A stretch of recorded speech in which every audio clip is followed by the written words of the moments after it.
What's a dark family secret you uncovered? Story 1.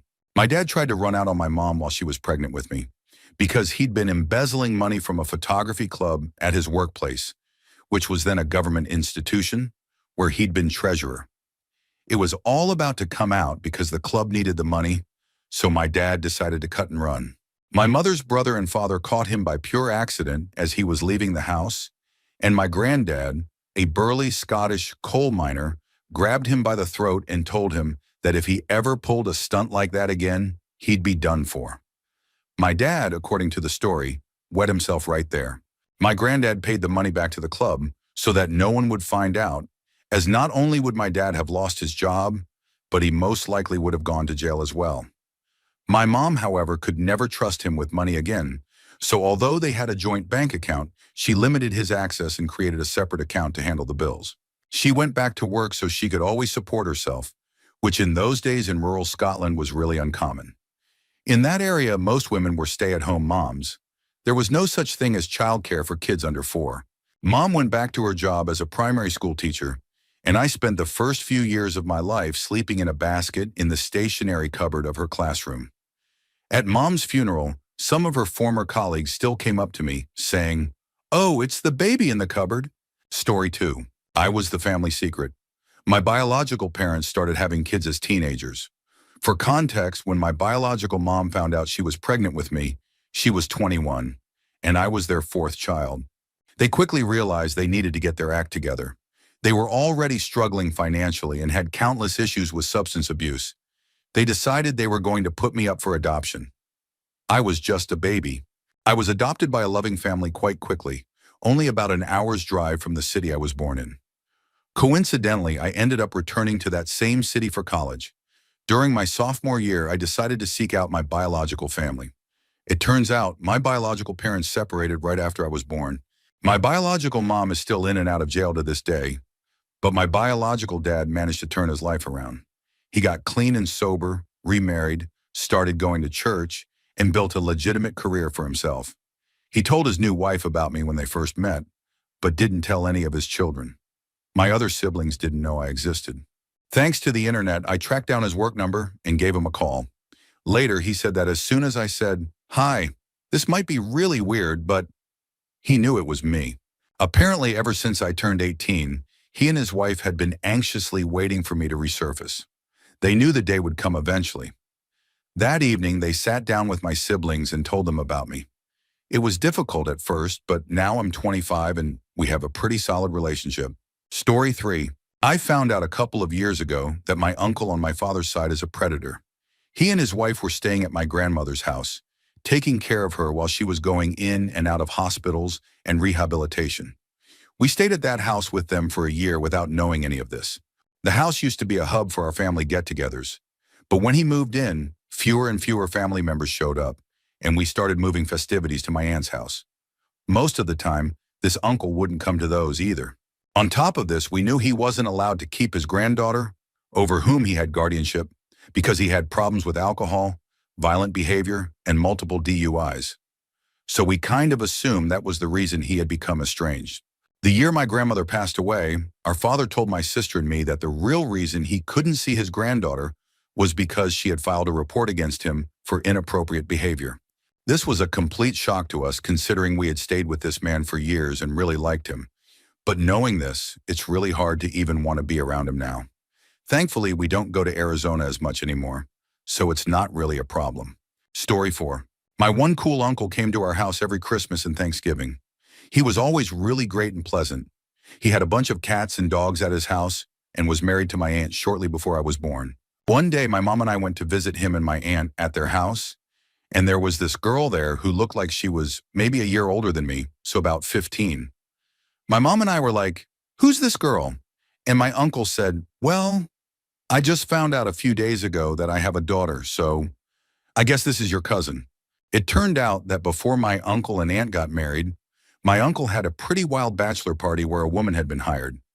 One thing led to another, and 15 years later, my cousin showed up to find her father. She was incredibly sweet, and my uncle actually handled the situation really well. He even started paying child support to her mother, his idea entirely. My aunt was also very forgiving. I've never met my cousin's mom. Story 5. My uncle got his high school girlfriend pregnant, and my grandmother drove her to a clinic for a termination, agreeing to pay only if the girlfriend didn't tell my uncle what she was going to do. It tore him up when he found out, but unfortunately, that doesn't excuse what he did next. Around the same time, my mother got pregnant by my father, and she was not so subtly offered the same deal. She refused with a few choice words. My uncle found out, tracked down my mother, and physically assaulted her, punching her in the stomach, for daring to keep what was ripped away from him. My mother subsequently miscarried who would have been my big brother. Somehow, despite all of that, my mom, the saint she is, forgave him and even tried to help him get therapy. He rejected her help and joined the army instead. I didn't find out any of this until I was an adult, and it really messed with my head since my uncle had always been really close to me until I came out. He somehow believed I was the daughter his mother had taken from him. Story 6. My grandmother had a sister who died in the 1960s. She never married. She served in the army during World War II. When my grandmother turned 100, we were looking at old photo albums together, chatting, and she was telling me all the stories. I climbed up on a chair to get another album for her, and I found a little book at the back of the closet. It had pictures of my father's aunt in an army aircraft, like a fighter plane, along with a few other people. On one page, there were just a few handwritten words, "Yours for all eternity." My gran absolutely panicked when she saw me holding that book. She said that nobody had ever seen it, and she had promised to take it to her grave. She then told me that she believed her sister had met someone during the war, a man or woman she didn't know, and that person had been killed. Her sister had decided never to fall in love again. I never told anyone until a few weeks ago. My father asked if there was anything missing from her house that I would have wanted.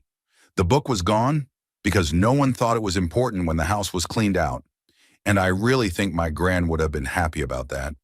She died at the age of 102, having lived through 2 world wars. She's my hero. Story 7. I was always told that my dad left me when I was born, and technically that's still true, but I was told my dad was someone completely different. I got a little suspicious about the whole thing because my cousin, who apparently didn't know the cover story, told me that my dad had blonde hair and my mother had black hair, and that's where I got mine. But everyone else had told me my dad had black hair. I started having suspicious thoughts about it, and what really revealed the truth was when I had to use my birth certificate to join the military. The name of my father said Alexander Smith, and my last name is also Smith.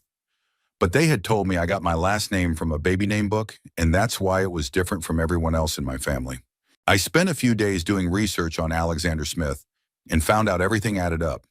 He was born in Russia and changed his name when he came here. And I'm 70% Russian, so that made a lot more sense. What sold it for me was that it listed his mother's name as Natasha Kolovich, which was also my grandmother's name. I confronted my family about it, and they admitted that yes, he was my father. Then they told me what happened. To put it briefly, after I was born, he didn't want any children. He tried to smother me in my sleep when I was just a baby. My brother and uncle stopped him, and they called the police. He later returned in the middle of the night and set fire to our house, killing our family dog. The fire spread to a nearby house and tragically killed an elderly woman. He was arrested and sent to prison for life, and later died there. They said they had kept it a secret because they didn't want me to grow up knowing that my biological father was a dangerous man who had tried to harm me. They had planned to tell me in a letter once I joined the military, but I figured it out beforehand. Story 8. My mother probably went abroad to have an abortion. When I was 3 years old, Mom and her mother took a month-long vacation together. It was the only trip the two of them ever took just by themselves. It was also the only time my grandmother ever took a vacation without her husband. In the meantime, my dad's parents looked after me. The day Mom returned, she handed me a pair of maracas. She and her mother told everyone they had been to Spain, but they didn't bring back any pictures or share any stories. By contrast, Grandma always came back from trips full of photos and anecdotes. When I was around 8 years old and asked Mom about Spain, she quoted a line from My Fair Lady, "The rain in Spain falls mainly on the plain." She never showed me a passport stamp. For all I know, she never even had a passport. When I was in college, Mom claimed she had never traveled overseas. "What about that month in Spain?" I replied. She fell silent. Apparently, she had been hoping I'd forgotten. There had been other hints that something was off. During my childhood, she tried to donate the maracas to charity a couple of times. I insisted on keeping them, but they disappeared when I was about 10 or 11. Shortly before they vanished, she saw me playing with them and told me they weren't really maracas. I asked her what they were then and why she had called them maracas before. She gave a few evasive answers before going quiet again. None of this made sense until decades later, when I realized her trip to Spain happened just before abortion was legalized where we lived, and that around 30% of women in the US have had an abortion. My best guess is that she and her mother either drove to Canada or flew to the UK, spending that month moving between clinics and hotel rooms. At the time, Mom, Dad, and I were living in a one-bedroom apartment. Mom and Grandma probably decided she couldn't afford another child. Dad never suspected a thing. Incidentally, my mother is a lifelong Republican who is also firmly pro-choice. Story 9. My uncle had a child out of wedlock. When that child grew up, they discovered our grandfather and would call him multiple times a month with some kind of emotional story to ask for money. Being the incredibly kind-hearted, yet unbelievably gullible man that he was, my grandfather gave in almost every time. One year, my uncle dropped off the map. No one could reach him. His family genuinely feared the worst. Then this child called claiming my uncle was dead and demanded their inheritance, along with any share he would have received from our grandparents' will. This sent the family into grief and anger. Eventually, the child even started threatening legal action to get what they believed they were owed. Then one day, my uncle showed up. It turned out he had run out of money and gotten into trouble with several banks, so he had been hopping between towns to avoid debt. The child dropped the lawsuit after that, and no one in our family let their kids speak to that cousin again. I only ever met them once, at my grandfather's funeral. Story 10. Oh, I have one from my other side of the family. When my family came over from the old country, prohibition was just starting. They already knew how to make moonshine from living back there, so my great-aunt became very involved in bootlegging and made a whole bunch of money. We have all these great photos of her dressed up in furs and fabulous clothes from that time. This great-aunt never had any kids, but my grandmother had 8. My great-aunt put a significant amount of money in a trust for my mother and her siblings that was supposed to pay out when my grandmother died. My mother had an older brother who was a lawyer. They put him in charge of the trust and actually a whole other chunk of family money. It appeared that he was doing really well. Nice cars, ski trips, very nice boarding schools for his kids. But then he started to fall apart due to alcoholism. Now, if the trust from the bootlegger aunt had been properly managed, it should have been worth around $1.5 million. At that point, there were 5 siblings left, so definitely not a small amount. People started asking questions about the money, and there was almost a fist fight between my uncles at my grandmother's funeral. Turns out all those vacations and private schools had been paid for by the trust, not because he was a successful lawyer. Story 11. During World War II, my great-grandmother had an affair with the mailman while her husband was away at war, and she ended up getting pregnant by accident. To save her marriage, she decided to put my grandfather up for adoption before her husband came home, and nobody ever found out. Somehow, and I have no idea how, she managed to keep it a secret until she was on her deathbed. She finally told her 2 daughters who were born after my grandfather. Sometime later, in the early 1990s, they hired a private investigator to find their long-lost brother. When they found him, they waited in the parking lot for him to get off work and broke the news to him that they were his sisters. My dad told me he remembered going to a Christmas party with them as a child, and that was about it. They lost contact after that. I've never met them, but the story still fascinates me, and I figured maybe some people on the internet would find it interesting too. Story 12. Aside from all the abuse on my mom's side, I don't know much about my dad's side, so I can't accurately comment on them. As for the family secret, my mom refused to tell me anything about my dad while I was growing up. All the pictures of him vanished when I was very little, and my mom would only bring him up if I did something she didn't like, using him as a comparison. If I asked anything, she'd get extremely angry. She was a volatile person, so I had to be very careful around her. Once I was old enough to start asking whose names were on his grave with him, we never visited again. I knew my dad worked for an electric company, was in the army at some point, and was afraid of flying. That was it. Mom told me they had been married 10 years and that he was 10 years older than her. Eventually, I found out I had an older half-brother. She only told me to mess with me right before important exams, hoping I'd fail and not move away from home. Luckily, it didn't work, and I escaped. Last year, an awesome Redditor helped me out with some information I needed. I was trying to find out how old my dad was when he died. The only person I could find was a man born in 1927, way too old to be my dad. But no, that was him. He died a few months before I was born, now confirmed. He passed away just days before my mom's birthday at 61 years old. He and my mom married 3 years before I was born, a year after his wife passed away. I also found out my brother is 29 years older than me. I found out I have an older sister who is 36 years older than me. She's the same age as my mom. That's incredibly unsettling. My dad was older than my mom's parents. I'd love to give this story a happy ending, but I've been too afraid to contact my relatives. I remember my brother screaming at my mom, beating her up, vandalizing her car. He never hurt me as far as I remember.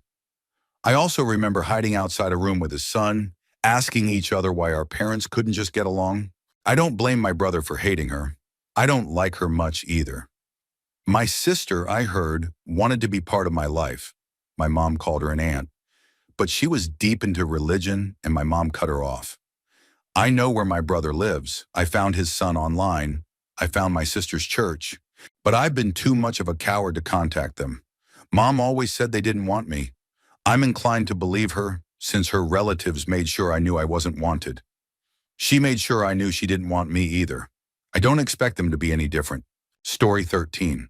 I found out that my family was involved in some really dark things related to Mexican gangs, like distribution and even some deaths. I discovered this when my brother's dad was found dead the day he got out of prison. My mom was talking to my aunt about it. They were speaking in Spanish, not knowing I had been learning the language. My siblings and I were never taught Spanish growing up, so the adults would use it when they didn't want us to understand. Anyway, after that, my uncle went to the place where it had happened, and about a month later, a couple of other people our family knew either went missing or were found dead. Later, I asked my mom about it, and she told me that our family had been involved in shady business since before my grandmother migrated from Mexico. I always wondered why we moved every 3 to 6 months. Why my uncle and grandma had so much respect from people I'd never even seen before. Why we received so many freebies from strangers. People seemed to know who I was before I had ever heard of them. Me and my siblings are not involved, but 4 of my cousins are. Story 14. My grandfather was actually my great-uncle, and my great-uncle was really my grandfather. To make this less confusing, let's say there are 2 brothers, John and Harry.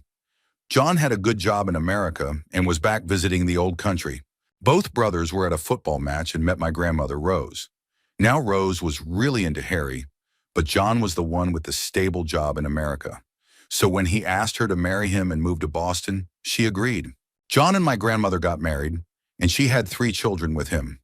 It ended up being a not-so-great marriage, go figure, and they didn't have any more children for over 10 years. Meanwhile, Harry had moved to America and was living with the family. Then out of nowhere, Grandma became pregnant with my father. Fast forward to years later. Rose got drunk and admitted to someone that she really loved my father's father. John always treated my dad poorly, and we were able to piece things together. We're pretty sure John and Rose weren't even sleeping together at that point, so he definitely knew the truth. But being a good Catholic, he just endured it. So there's our Jerry Springer-level family secret. Story 15. I was always told my dad was a mild-mannered internet entrepreneur, and my grandfather was a happy-go-lucky, retired used car salesman. I had never once in my life seen my dad even raise his voice. To this day, my grandfather is still the nicest, sweetest, most thoughtful man I've ever known. I was in my early 20s before I found out the truth. My dad got arrested 2 states over while trying to do a 6-figure drug deal. I met up with my grandfather for lunch to try and make sense of it, and he told me everything. My dad had been a big-time drug dealer with clients in 5 or 6 major cities. He had gotten into it using my grandpa's connections, because as it turns out, my grandfather used to break people's legs and rob stores for the Detroit Mafia back in the 60s and 70s. To this day, we don't talk about it much. When my dad got out of prison, we all just went on pretending like nothing happened. A few days before Christmas, I brought it up for the first time with my grandpa. I had just watched The Irishman and couldn't stop thinking about how my grandfather had been running with the Detroit Mafia at the same time Jimmy Hoffa disappeared. I mentioned the movie and he said he hadn't seen it yet. I nudged him a bit, and he waved his hand dismissively and said, I heard the same rumors everyone else heard. I guarantee the only people who know what happened are the ones who were there. Story 16. A family member's house burned down early one morning, and that family member went missing immediately afterward. We didn't know if they were dead or alive. We had no idea where they were, where their vehicle was, or what happened to their pet. The pet was assumed to have died, but the fire department said they usually can smell it when an animal burns, and in this case, they couldn't. A couple of days went by, and we were in full missing person mode. Family, friends, and police were all searching back roads, trail systems, and frequently visited places. Then we got a report that someone matching their description, along with a vehicle and a pet also matching, had shown up at a charity in a nearby town. They had told the staff there that they'd been kicked out by a spouse and had nothing but a bathrobe and slippers. This person had been around my entire life, and I had never seen them wear a bathrobe. I didn't even know they owned one. We brought photos to the charity, and they confirmed, without a doubt, that this was the person. They repeated the same story about the spouse and the bathrobe. It's worth noting that this family member had never been married. Surveillance footage from 2 separate gas stations showed them at 7 a.m., the morning of the fire, purchasing $15 worth of gas in a jerry can and a lighter. At 11 a.m., they were seen filling up their gas tank. The fire had been reported at 10 a.m. Their last confirmed sighting was on camera at 11 a.m. Then came the most blatant clue yet. A motel a couple hundred kilometers away contacted my mom after finding a note left by a guest. The guest had been staying there for 4 nights with a pet but left the animal behind, along with a note asking to either call my mom or find the pet a good home. My friend and I rushed to the town and picked up one very confused animal. We hadn't even gotten home yet when I got a call. I was driving, so my friend answered. It was the police. They asked to speak to me directly. When my friend said I was driving, they insisted, "Give him the phone anyway." That's when I knew it was serious. Turns out my missing family member had been pulled over on the route between the motel and home. We turned around and raced to catch up. We found them in a small town about an hour away. They were acting completely different, jumpy, anxious, not themselves. Once we got home, things slowly began to feel more normal. They claimed that someone had come by drunk, called them by the wrong name, and demanded money, saying they'd be back. So they grabbed their pet and fled. They implied that this person might have had something to do with the fire. It sounded bizarre, especially for such a small, quiet town. But then they admitted to the investigating officer that they had made the entire story up. Nothing else has clarified what really happened. The fire marshal ruled the cause accidental. A lamp that had been in place for 30 years supposedly fell unprovoked onto the bed, igniting it. That room was entirely gutted. A month later, the family member slid off the road into a large tree and totaled their car, ending up in the hospital. A month after that, they came very close to ending their life. If my mom hadn't heard their strangled breathing and intervened, they might not have made it. They were rushed to a local hospital, then transferred to another in the nearest city, where they were saved. It was officially ruled an attempted suicide. In the end, none of us say it aloud, but we've all come to the same silent conclusion. They started the fire themselves with that jerry can and lighter. They grabbed their pet, threw on a bathrobe, went to the charity with their cover story, changed clothes, gassed up, and hid out at a motel. We still have no idea why. Between the fabricated story about the person demanding money, the trail of evidence, the pet being safely with them, and the later attempt to escape the whole situation, it's hard to deny what really happened. Story 17. My grandfather lived with us when I was in 9th grade. He and my dad did not get along. In fact, my dad didn't get along with anyone. He was physically and verbally abusive with my mom, my brother, and me. Years later, after I had become an adult, he was finally diagnosed with bipolar schizophrenia. Anyway, one day he got into a big fight with my grandfather and beat him up so badly that my grandfather had to be hospitalized for a few days. After being discharged, my grandfather attempted to take his own life by driving his car into a decorative brick sign. He was hospitalized again and placed under psychiatric watch for several days. Unfortunately, after being discharged a second time, he ended his life in our basement, and I was the one who found him. Story 18. My grandmother shot and killed my grandfather. He had been very abusive. The first time she saw me after I was born was in prison. She pled no contest and was sentenced to 5 years. No one really talks about it, for obvious reasons. but I still have a lot of questions. I've heard conflicting stories about what type of gun she used and how many times she fired. But everyone agrees that the last thing he said was, "Come off it, woman."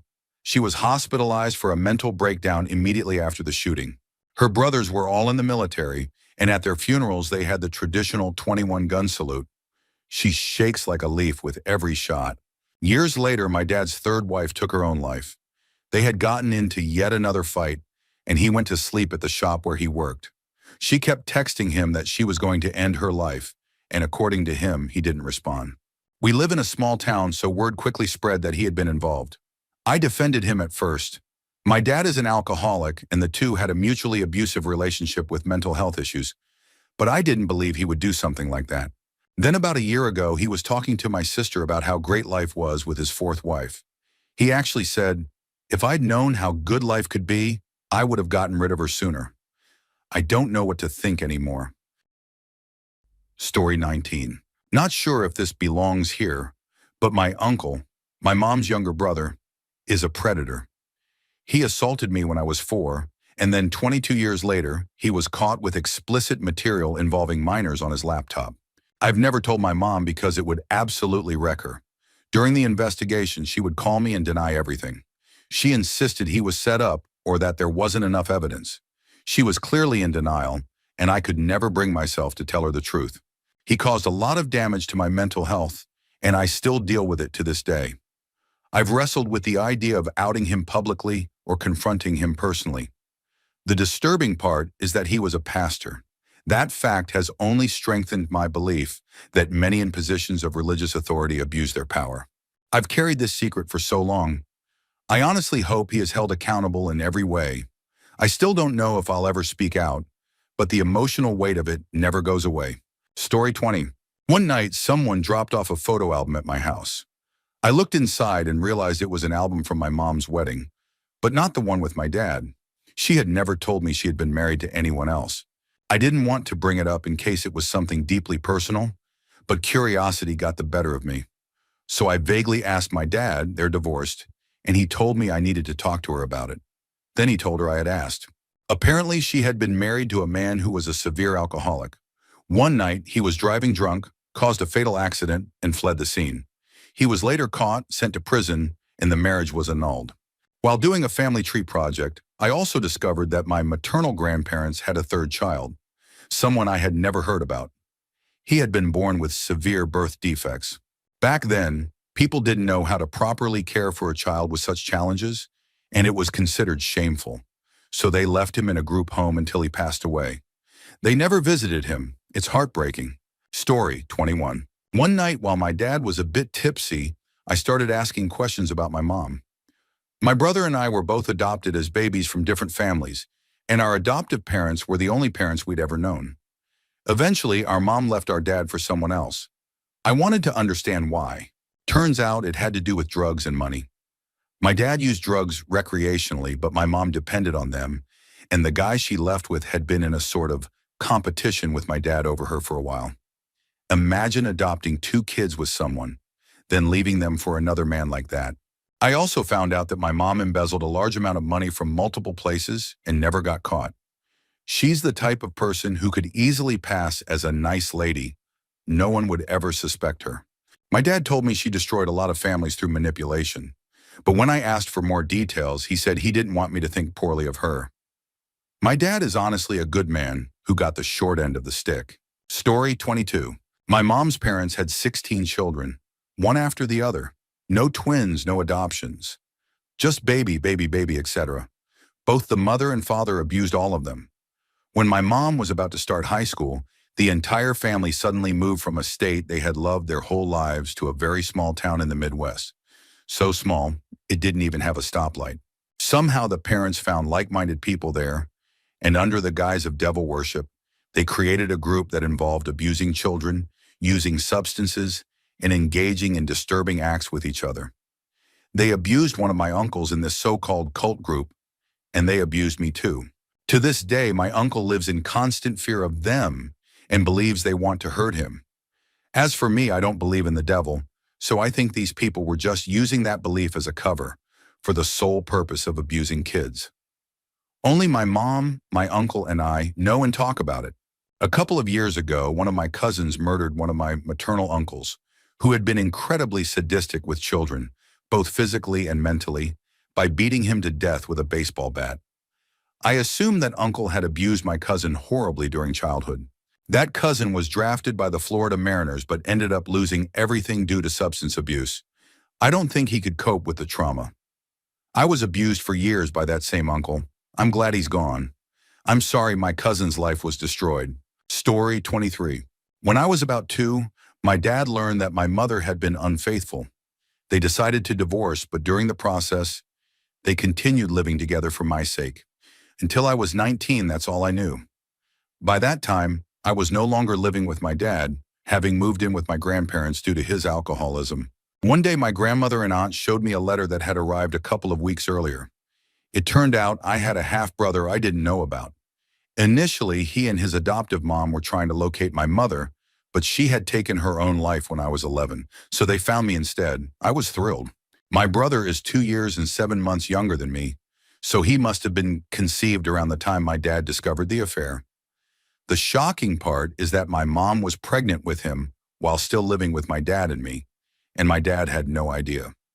One day she simply told him, "I'm going into labor." Talking to my dad about it was hard. It broke his heart, but my brother's adoptive mom bought me plane tickets, and I got to meet their family. It's one of the best things that's ever happened to me. He looks so much like my mom. Story 24. Back in grade school, there was a girl in my class from Great Britain. She was very proud of her British heritage, and I remember when we were learning about the Revolutionary War, she openly criticized the Americans. One day in science class, we were talking about her British background, and I jokingly said something about how her ancestors probably came to India, where my family is from, and did something bad to mine. To me, it was just a joke. For her, it hit closer to home. Her family had a history in the British military, and she eventually mentioned that her great-uncle had been stationed in the same region of India that my family comes from. That region, an Indian district, is like an American county. Later on, she told us that her great-uncle might have been involved in some violent incidents in the early 1900s. She had taken an ancestry DNA test earlier that year and found a list of last names tied to individuals who may have been affected. My last name was on that list. That evening, I asked my dad if we had any relatives who went missing in the early 1920s. He vaguely remembered his father talking about a great-uncle who went to the main city in the district for business and never returned. Our family had always been quiet about the incident. I still don't know what happened to my great-great-uncle, but every time I see that girl, I wonder if our families are connected in a very dark and distant way. Story 25. I suppose this story's about me. I'm adopted, not something I ever thought much of. My biological mom was in middle school. My biological father wasn't. Being Catholic, her family didn't consider abortion or even adoption in most cases. But mine was different. She was a child and she was assaulted. If it were somehow possible to go back in time, I wouldn't have blamed her for ending the pregnancy. But I'm grateful to be here. Many adopted people eventually look for their biological parents. I promised her, to myself of course, that I never would. I figured it was the least I could do. I don't know who I look like, him or her, but I don't want to risk being a living reminder of her past trauma. I figure I must have half-siblings out there. That idea didn't hit me until college. One day I was in a campus building when I saw a tall, lean girl walking toward me. She had olive skin, a distinctive nose, and black hair. I felt uneasy, like something was off. She was beautiful, but the feeling was strange, like I was looking at someone I knew too well. It wasn't until I got back to my apartment that it hit me. The nose, the height, the build. She looked like she could have been my sister. Maybe not literally, but perhaps a cousin. My university was close to the city I was born in. It hit me like a ton of bricks. I have biological family out there. Probably a lot of them. I was adopted by amazing parents and have lived a good life. I'm content with that. But when I think about how I got here, well, shrugs funny world. Story 26. My great-grandfather was part of a mafia group. From what I've been told, he was a horrible man. He assaulted both my grandmother and great-aunt, according to their own stories. He also ran away from the family 3 years after marrying my great-grandmother. I was always told that he died by suicide 6 years later. But one day while exploring my great-grandmother's house, I went up to the attic and found something strange. A spot on the wall that looked like a cupboard. It was painted over and didn't have a handle. I had never seen it before and was curious. I found a crowbar in my step-great-grandpa's workroom and used it to open it. Inside, I found a dusty old book. It turned out to be my great-grandfather's journal. What my great-grandmother never told me was that he had returned just 4 days before his suicide. As I read through the journal, I discovered that he had been killed by the mafia after causing the death of their leader during a drug trafficking incident. They staged it to look like suicide. I never told my grandmother about what I found. After reading the rest of the journal, I carefully put it back in the wall and left it there. Story 27. My mom was adopted and her entire side of the family knew, but they kept it a secret for 60 years. I found out while trying to surprise her with a vacation. I submitted her birth certificate and photos for a new passport, and she got a call saying something was strange about the document. Numbers had been scribbled out and rewritten, and they thought we might be trying to get a fraudulent passport. I called one of my mom's cousins and asked if there was something the family wasn't telling us. The response was a firm no. Then I called my grandmother and asked the same question. She also denied anything was strange. That's when I said, "She was an illegal adoption, wasn't she? You bought her, didn't you?" There was silence. Then she finally admitted, "Yeah, it's true." I asked who knew, and she said everyone on my mom's side of the family. My mom was heartbroken, but we tried to frame it in a way she could understand. Her adoptive mom had chosen her, had wanted her, and had loved her for over 60 years. Nothing about that had changed. Later, my mom found her biological family, and things got even more unbelievable. She has 4 brothers and a twin sister. They had all grown up on the same street, gone to the same school, and were in the same class for 11 years. They had even been childhood friends who lost touch. People used to comment on how she and her twin looked identical, but no one questioned it because my mom's family was Jewish and her sister's family was Christian. Story 28. I found out I wasn't my father's biological daughter shortly before my 18th birthday, and the way I found out wasn't exactly gentle. My mom had finally had enough of his emotional and physical abuse and asked for a divorce a few weeks earlier. Then, 1 week before I turned 18, he ambushed me with the truth. He told me I was the result of a fling between my mom and someone else, and that he had agreed to raise me because he was really into her and he didn't think he could have kids of his own. But he was wrong. After she had his biological children, he realized he couldn't love me the same way. I had always suspected something. Still, I was crushed. Not because of him, but because I thought it meant I wasn't really my grandparents' granddaughter. But they always treated me like I was, and that meant everything. I later met my biological father. Honestly, he and the man who raised me shared too many similarities, and I hated that. He had left my mom pregnant and alone as a teenager. I'm open about it now. The hardest part was telling my cousins and siblings, but they were supportive. These days, my little siblings and I even joke about it sometimes. Story 29. It was always an open secret. Everyone thought my dad was old enough to be my grandfather, and my mom was always the youngest parent at school events. I later found out I was the result of a long-term relationship between a teacher and a student. I didn't really think much about their age gap until I was about 10 or 11.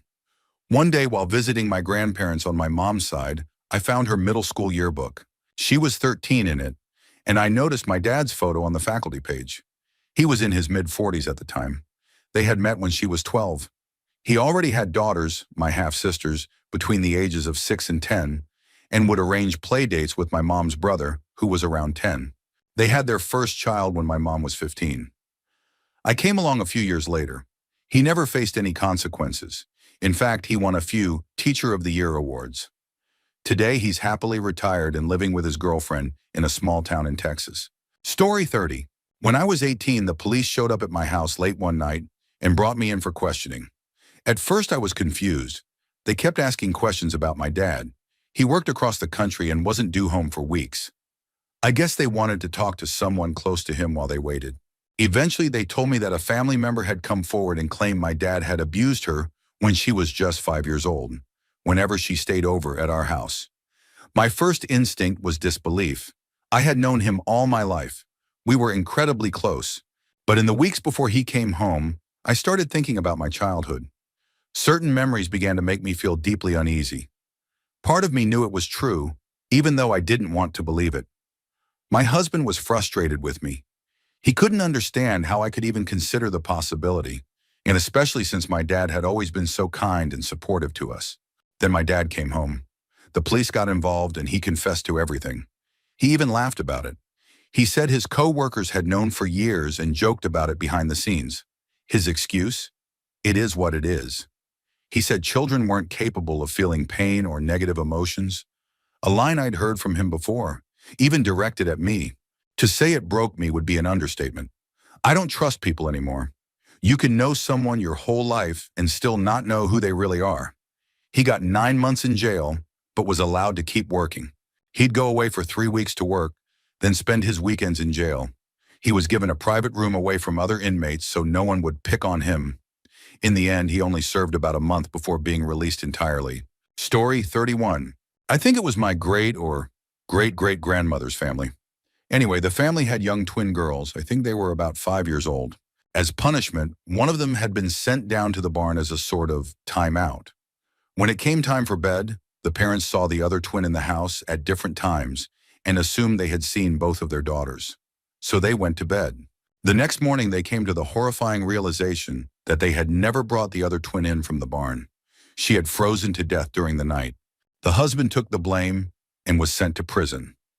I didn't find out about any of this until a year or two ago, when it was casually brought up in conversation. The rest of my family had assumed I already knew. It's really sad. It also makes me wonder what kind of home environment those girls were living in, where a child would rather freeze to death than disobey her parents. Why didn't the parents tuck in their 5-year-olds before bed?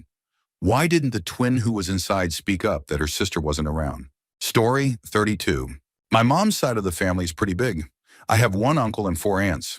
There was a period between when I was 14 and 16 where we didn't see one of my aunts. I'll call her B, or my 2 cousins. Every time they saw other family members, there would be huge arguments, especially with my granddad, so they stayed away. My granddad ended up dying of bowel cancer and other types of cancer when I was 16. When the funeral came around, I was pretty upset that B and her kids, both of whom were out of school by then, didn't come.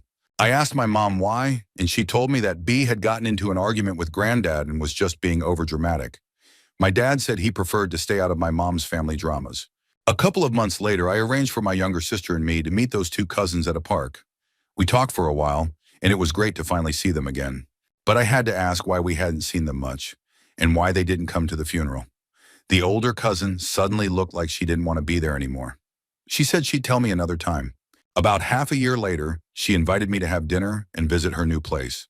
Of course, I said yes and promised myself I wouldn't bring up granddad or any family drama. We ate out, but throughout the meal, it felt like she was in pain or afraid of me. Either way, it didn't feel good. On the walk back to her place, we joked about how much our younger siblings were alike and how we were too. After we got to her place, we went to her room and had some tea. Then she started crying. I had no idea what was happening. After some hugging and calming down, she told me what had happened. When she was 17 and in her final year of school, she stayed at granddad's apartment frequently because it was next to her school. One day he tried to touch her. She ran and came to pick her up. A few days later, granddad went to B's house, knocked on the door, and apparently tried to apologize. B said nothing, and eventually he left. My cousin said she was able to move past it after a year or 2. But the worst part is that my whole family would rather defend my granddad, even after he passed away. I doubt my mom will ever tell me the truth because she thinks I look up to granddad because of what he did for the family in the past. What my cousin told me shattered my trust in my parents and most of the rest of the family. But I'm glad she told someone. She said I was the first person she had told, outside of her sister and parents, and that it helped her a lot. She has since told a few of our older cousins as well. I haven't told my sister yet. She's only 14 and really doesn't need to know right now. I did confront my dad, and he reacted just like my cousin said he would. He dismissed it, said my cousin was just fishing for attention, and told me to talk to my mom about it. Story 35. My grandfather was born in Lebanon and didn't move to the U.S. until the 1930s, when he was in his 20s. He had two older brothers and one older sister. They were Christians. When he was quite young, maybe around 10 years old, his sister began secretly seeing a Muslim man. At the time, this was extremely taboo. The secret got out somehow. I don't know exactly how the family reacted, but it definitely wasn't good. She ended up running away from home to be with the man. Her two oldest brothers, not my grandfather, were furious, far more than anyone else in the family. Apparently, their parents were upset too, but not to the same extreme. The brothers decided to track her down and bring her home. It took them quite some time, but when they finally found her, she had a newborn son. The two brothers entered the house armed with guns. They dragged the man outside. One of the brothers took the baby from his sister and killed the infant by smashing its head on a rock. They beat the man almost to death. As he lay there, he told them that he was placing a curse on their entire family until the end of time. Then they shot him in the head. I never found out exactly what happened after that. When my grandfather told me the story, he became very emotional, so I didn't press for more details. I was also only about 10 or 12 years old at the time, so I was pretty shaken up myself. Eventually, my grandfather moved to the U.S., leaving the rest of his family in Lebanon behind. He met a woman here who was also of Lebanese descent and started a typical 1940s to 1950s American life. This was the only time I ever heard him mention that he had brothers. Before this story, all I knew about his sister was that she was very beautiful, that he loved her deeply, and that he could never forgive himself for not being able to take her with him when he left for America. Story 36. My grandfather on my mother's side was always portrayed as this godlike figure who deserved the highest level of reverence from my mother, my grandmother, and my brother. He died when I was about 3 years old, and for most of my life, all I knew was that my father absolutely hated him. Like genuinely, if cancer hadn't taken my grandfather, my father would have at some point kind of hatred. I always suspected something was off. My family rarely talked about anything related to extended family. The only topic that came up regularly was my grandfather, but a lot of the stories they told didn't make sense. Some contradicted each other, and others didn't align with the kind of wealth or items we supposedly should have inherited when he died. When my parents were on the verge of a very ugly divorce, my father finally told me the truth. My grandfather had abandoned his wife and 15-year-old daughter to go after my grandmother, who was also 15 at the time. He pretended my grandmother was his daughter until she was old enough to marry him. He never held a job and made her, along with whatever children they had, live in abandoned movie theaters and rundown houses. Yet he convinced them they were living in mansions. He spread rumors about one of his own children being gay and having AIDS in the early 80s, which ultimately drove that child to take their own life. Then he laughed about it. He deliberately poisoned my brother against my father, convincing him that my dad was worthless except for money, and that's just a portion of what he did. So yeah, I had a complete psychopath in the family, but most of my relatives still try to paint him like he was a saint. Story 37. My uncle was the kindest soul I've ever known. Truly the coolest, kindest man I've ever met. When I was around 15, he married a woman. We'll call her Diana. She seemed nice enough, friendly, and my uncle absolutely adored her. She wasn't ready for kids, which was fine, even though he always dreamed of being a dad. They were very involved in our big family. Diana climbed the corporate ladder and became a big wig at her company, while my uncle did what he did best, construction. They'd buy homes, he'd fix them up, and they'd sell them for a profit while she worked her corporate job. Years later, we had a family trip planned. It was supposed to be me, my parents, my uncle, and Diana. But only my uncle showed up, late and crying. He was completely distraught. Diana had just told him she was filing for divorce. He was blindsided. He had no idea why. That night, he and I stayed up talking through every possible reason. Maybe she wanted kids. He had asked, she didn't. Maybe she was unhappy. He didn't think so. We went through reason after reason all night until the sun came up. The trip came and went. We spent a lot of time together, and he was so broken, but determined to win her back when he returned home. Weeks later, small bits of information started trickling in. She changed her name back to her maiden name almost immediately. Within a month, then we found out the truth. She had been involved in a multi-million-dollar Ponzi scheme at her corporate job. She had been working undercover for the FBI to take down her boss and was cutting plea deals without my uncle knowing anything about it.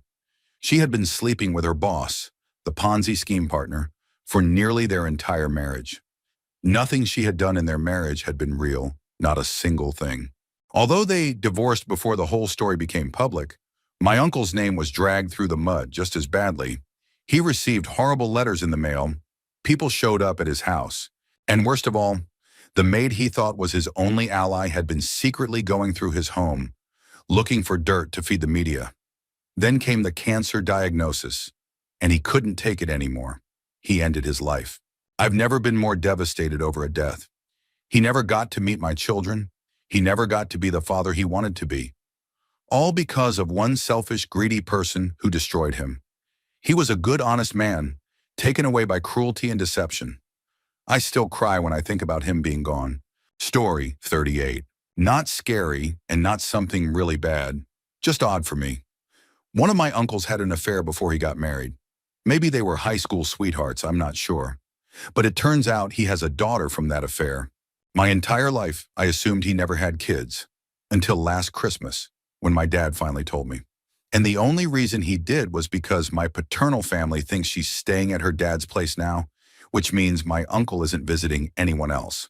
The other part of this is something I know a lot more about, and it's a lot worse. My father, his other brother, and their sister were basically treated like slaves. Their parents didn't take care of them at all. Instead, the kids were forced to do all the work while the parents did nothing. They weren't allowed to go to the hospital, see movies, or just be normal children.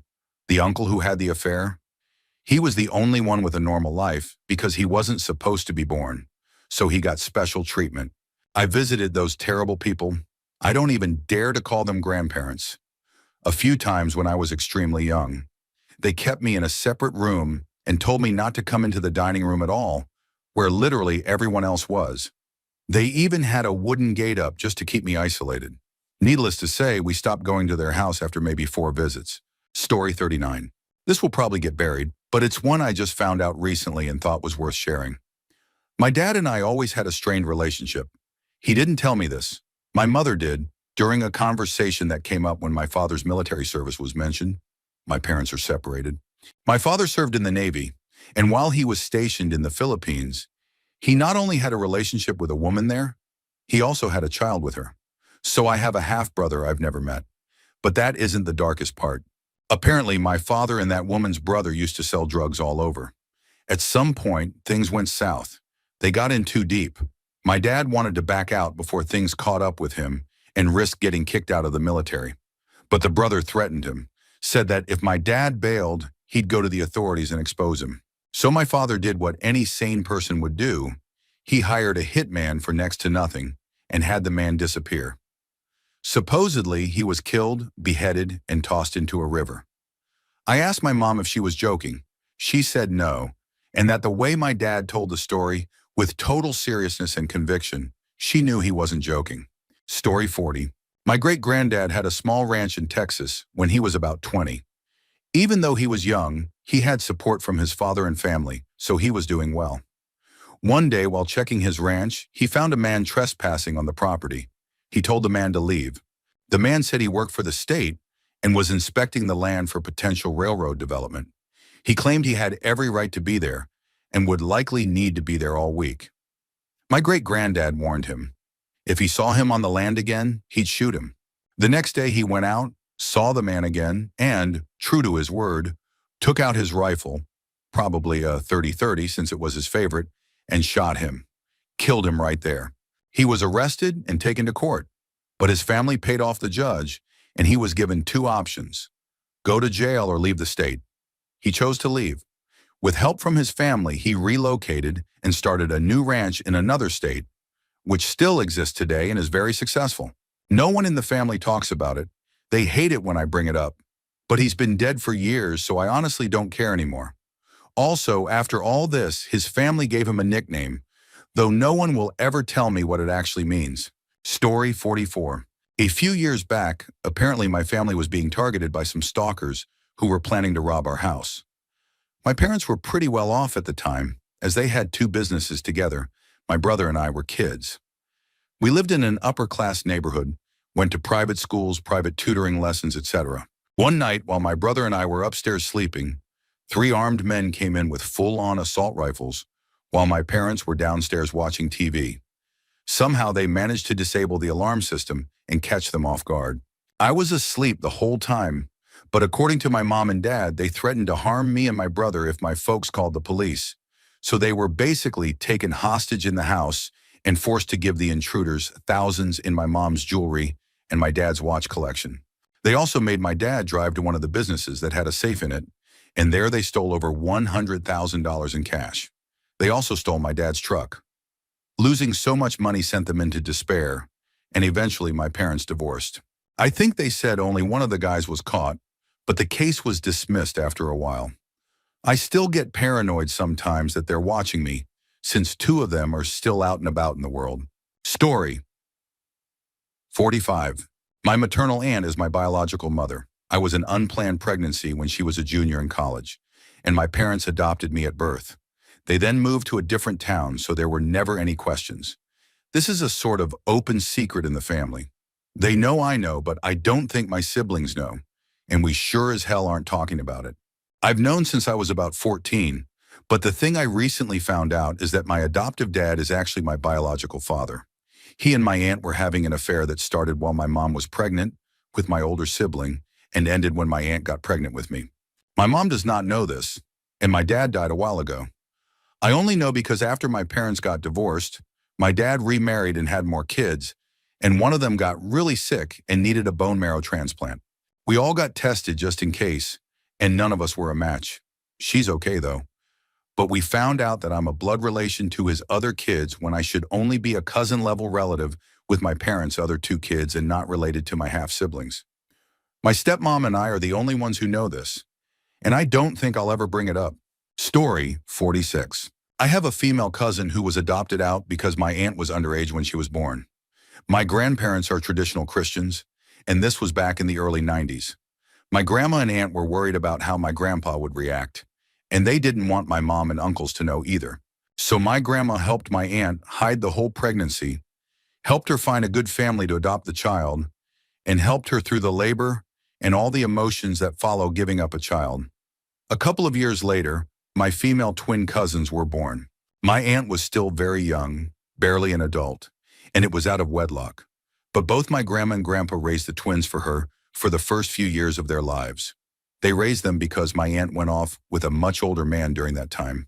My grandpa, both uncles, and the twins to this day don't know that this cousin of mine exists. I also doubt the twins know the truth about that man. My mother found out the truth by accident a long time ago. I found out recently, also by accident, so my mom explained more about it. Funny thing is, my aunt thanked my grandparents, and my grandma especially, for all of this by turning the twins against them after the older man left her, and she decided to come back and be a terrible mom. But the twins were old enough to remember everything they did for them, even though they still sided with their mom. My mom, brother, and I are also on their no-contact list. I'm not sure why, but I don't care because I tell them to stay away if they ever did reach out. My uncles have had sporadic contact over the years, which ends anytime they bring up a possible reconciliation. My grandparents are both really old and don't have much time left. My grandma even has dementia, but she still asks about them. It might not be the darkest secret, but it's pretty sad. Story 47. My maternal grandmother basically took my half-sister, and my parents let her. I only ever found out I had a half-sister when my dad was screaming at my mom one night when I was about 10 or 11. He is an abusive man, but the story I found out later made me lose any remaining respect I had for him or for my mother.